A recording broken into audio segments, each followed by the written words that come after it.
Welcome to the Slop Farm. Enjoy the video. You begin by installing Zfont 3 and preparing the device.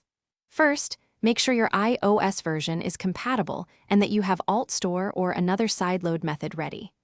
Once done, download the Zfont 3 IPA and install it. Allow the app to trust the developer profile.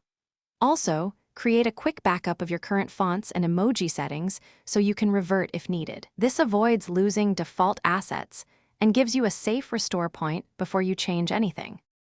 You now import and choose an emoji pack inside Zfont 3. Open the app, go to the Emoji tab, and tap Import to add the pack file you downloaded. Preview the pack to confirm characters render correctly in the grid and that key emojis you use are present. Once satisfied, select the pack and tap Install. Pick system-wide or app-only installation depending on whether you want all apps affected. Make sure to follow prompts and allow any profile or font changes Zfont requests to proceed.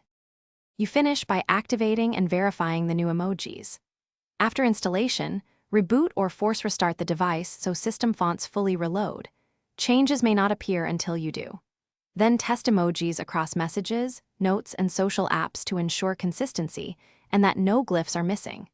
If you encounter glitches or missing characters, restore the font backup or uninstall Zfont 3 and retry the procedure with a different pack. One key troubleshooting tip: always revert to your backup. Thanks for watching. Consider subscribing if we helped you today.